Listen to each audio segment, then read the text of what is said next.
Welcome to India Career Centre audio blog. The topic of this audio blog is The Education of Morality and the Unlearning of It. Written by S.P. Mishra and read by an automated voice. We are taught morality before we are taught mathematics.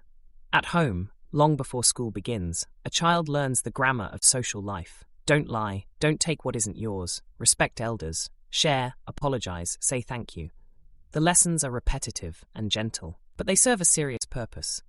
They make other human beings predictable. School continues the training, not as a subject titled morality, but as a background radiation across literature and civics.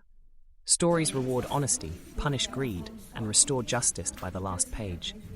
Civics introduces the idea that societies govern themselves through rules and institutions, courts, constitutions, representatives, each acting as a guardian of fairness. For nearly the first decade and a half of life, the message is consistent. The world works because people are mostly good, and systems correct the few who are not. This is not naive teaching. It is necessary teaching. A society cannot function if children are raised to expect manipulation rather than trust. But adolescence introduces a second curriculum. The second curriculum, power. At some point, usually between teenage years and early adulthood, observation begins to contradict instruction. Merit does not always lead to success. Confidence often beats competence. Arguments are won not by truth, but by volume. Public figures insult each other without consequence. Television debates reward aggression more than understanding. Political loyalty excuses behavior that would otherwise be condemned. Gradually, an unspoken realization forms. The real world runs less on virtue and more on incentives. The shock is not a single event, but an accumulation of small contradictions. Each one erodes a childhood assumption that morality governs outcomes. Instead, outcomes often follow power, networks, timing, and narrative. Nothing has changed in human nature. What has changed is visibility.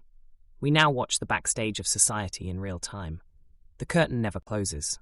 And then comes the third stage, when the elite breaks the illusion. Occasionally, a scandal crosses social boundaries, political, financial, cultural, and reveals that those at the very top operate by rules fundamentally different from those taught to children. Such moments are not disturbing merely because wrongdoing exists. Wrongdoing has always existed.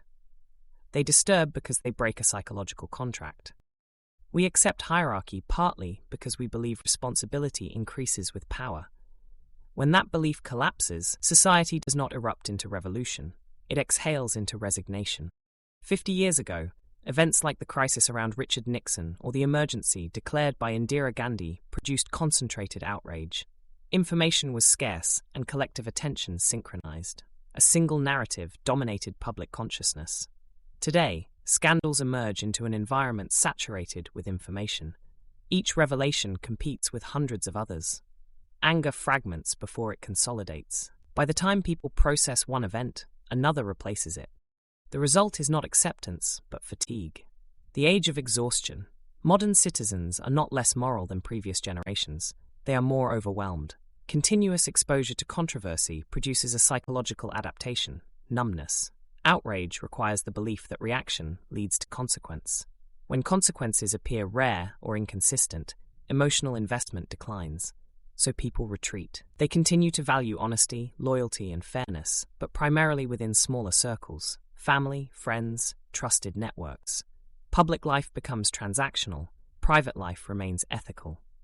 Morality shifts location. Instead of guiding society, it guides relationships.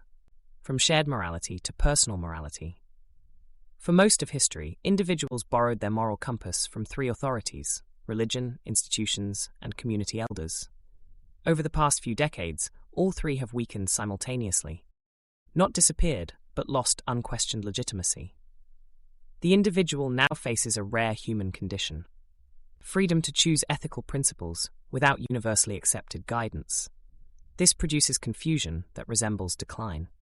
But what we are witnessing may not be the loss of morality, rather its decentralization.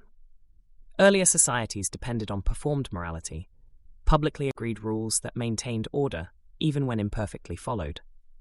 The emerging world moves towards self-authored morality, individuals constructing personal codes and negotiating them with others. The transition is uncomfortable because it removes certainty. Authority once settled moral debates. Now individuals must. The question that remains: if leaders cannot reliably model virtue, where does one look for direction? Perhaps the answer is unsettlingly simple: nowhere beyond oneself. The modern person inherits no single unquestioned moral authority. Instead, they must reconcile childhood teachings with adult observations and decide which principles to keep, which to reinterpret, and which to discard. This is not easier than obedience. It is harder. A child learns morality to belong to society. An adult learns morality to remain human within it. We are living in the space between those two educations, the era where inherited moral certainty fades and personal moral responsibility begins.